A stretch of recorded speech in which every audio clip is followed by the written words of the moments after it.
Hello, good morning, नमस्कार सभी का स्वागत है पावर ऑफ नॉलेज लीगल मेरे चैनल पे। आई होप सब अच्छे से पढ़ाई कर रहे होंगे, अपनी कंपटीशन में लगे होंगे और जो हमने इंटरपर्सनल कम्युनिकेशन स्टार्ट किया है इससे भी आप बहुत कुछ सीख रहे होंगे। हम 5 to 10 मिनट्स के वीडियोस लेकर के आ रहे हैं, शॉर्ट एंड उसको क्रिस्प रख रहे हैं ताकि आप चलते फिरते इन वीडियोस को देख लें और अपने ज्ञान को और बढ़ा लें, क्योंकि ये जो पेपर है ये क्वालिफाइंग नेचर का है। इसमें क्वेश्चंस आते हैं, आपको क्वालिफाई ही करना है। बहुत ज़्यादा इसमें स्कोर करने की आवश्यकता नहीं होती है, ठीक है। इसे हम उसी तरह से ले रहे हैं, हल्के हल्के फुल्के ढंग से समझा भी रहे हैं और उसको क्वेश्चंस कैसे आप सॉल्व करेंगे ये भी आपको बताया जा रहा है, ठीक है। शुरू करते हैं आज का सेशन। तो हम लिसनिंग बैरियर्स ले रहे हैं, यानी कि जब हम किसी भी इंटरेक्शन में होते हैं उसमें क्या क्या बैरियर्स आते हैं। जब हम किसी की बात को सुन रहे होते हैं तो क्या क्या बैरियर्स हो सकते हैं ये भी जानना ज़रूरी है। हालांकि हम उस प्रक्रिया को कर लेते हैं, लेकिन उसका जब हम अच्छे से जानने की कोशिश करते हैं तो समझ में आता है अच्छा ये भी था। तो कई बार जो पढ़ाई होती है किसी भी चीज़ की वो थोड़ी सी डिफ़िकल्ट होती है, उसे एक्ट करना या उससे गुजरना ईजी हो जाता है, ठीक है। तो शुरू करते हैं आज का सेशन, लेट्स गेट स्टार्टेड। तो देखिए लिसनिंग बैरियर्स क्या हैं। In addition to practicing the various skills for each stage of listening, consider some of the common general barriers to the listening. Here are four such barriers and some suggestion for dealing with them as both listener and speaker, because both speaker and listener are responsible for effective listening. ठीक है, तो इन्होंने पहला distraction बताया या barrier बताया वो है physical and mental. Physical barriers to listening में include for example hearing impairment, a noisy environment, ये सब होता है आसपास कभी कभी, ठीक है। लाउड म्यूजिक, मल्टीटास्किंग, है ना, ये सारी चीज़ें सिंपली डजेंट वर्क। तो आप सभी जानते हैं कभी कभी नॉइज, आप किसी से बात कर रहे होंगे, इंटरेक्ट कर रहे होंगे, तो उसमें क्या होता है कि आप शोर है ना, कोई कुछ खटर पटर कर रहा है तो भी आप ठीक से सुन नहीं पाते, तो वो इफ़ेक्टिव लिसनिंग नहीं हो पाती है। ये आप देखते होंगे अपने आसपास भी, जब आप या किसी से इंटरेक्ट कर रहे होते हैं तो बहुत सारे बैरियर्स आपको देखने को मिलते ही मिलते हैं, ठीक है। फिर इन्होंने बताया कि दूसरा बता दिया बायसेस एंड प्रेडिज्यूसेस। तो ये आपने सुना होगा, ये क्या होते हैं थोड़ा सा जानिए। Biases and prejudices against groups और against individuals who are member of such groups will invariably distort listening. तो मान लीजिए आप पहले से कोई धारणा बना के चल रहे हैं, किसी पर्टिकुलर टॉपिक का डिस्कशन हो रहा है, इंट्रैक्शन हो रहा है, तो आप वो पर्टिकुलर जो धारणा होगी वो एक तरह से बैरियर क्रिएट कर देगी लिसनिंग के प्रोसेस में।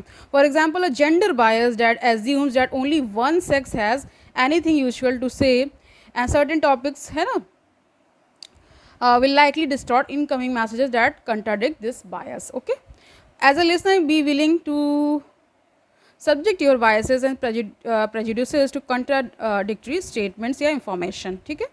Another type of bias is close mindedness, यानी कि थोड़ा सा माइंड एक तरह से बंद तो नहीं कहेंगे, लेकिन सकरा होना, आपका ब्रॉड व्यू आप लेकर जब नहीं चलते, या ब्रॉड व्यू का आपका दिमाग में आपके कॉन्सेप्ट नहीं होता है, ठीक है।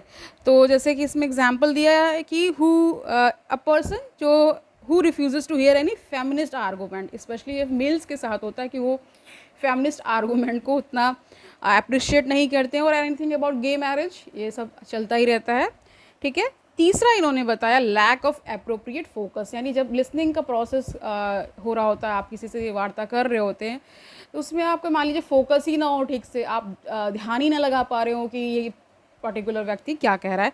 Focusing on what a person is saying is obviously necessary for effective listening and yet there are many influences that can lead you अस्ट्रे।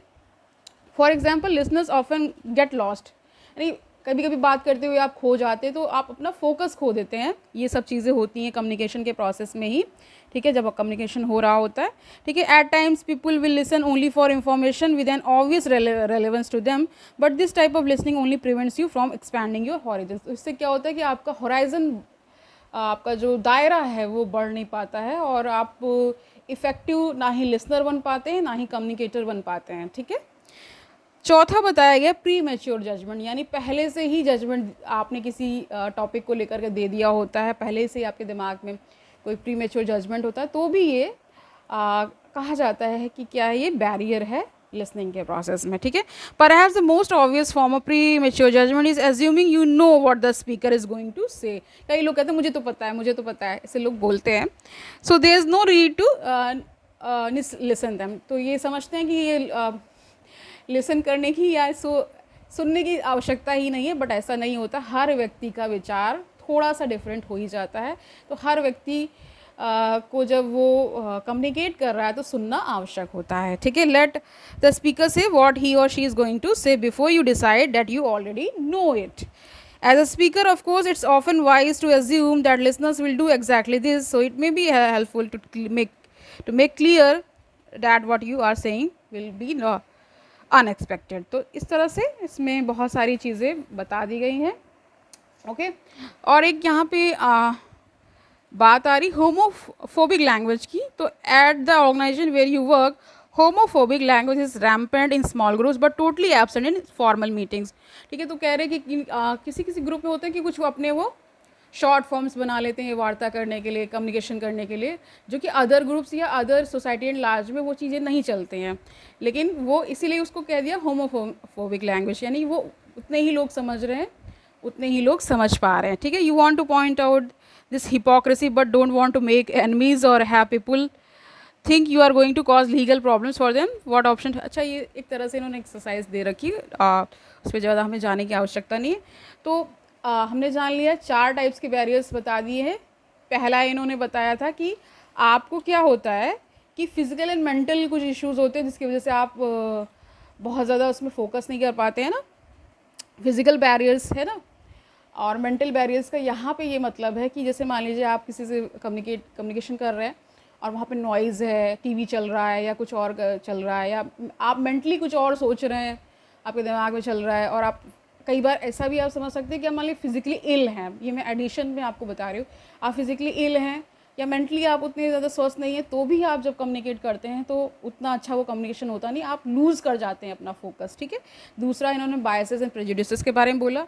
तीसरा वही लैक ऑफ एप्रोप्रिएट फोकस, और चौथा प्रीमेच्योर जजमेंट, ठीक है। तो आज के लिए इतना ही रखते हैं। आई होप आज का सेशन आपके लिए अच्छा रहा होगा, आपने चलते फिरते इसको जान लिया है। ऐसे ही पढ़ते रहिए, इन्जॉय करिए अपनी रीडिंग को, और जो भी आपने लक्ष्य बनाया है उस पर आगे बढ़ते रहिए। कल मिलते हैं एक नए टॉपिक के साथ। All the very best.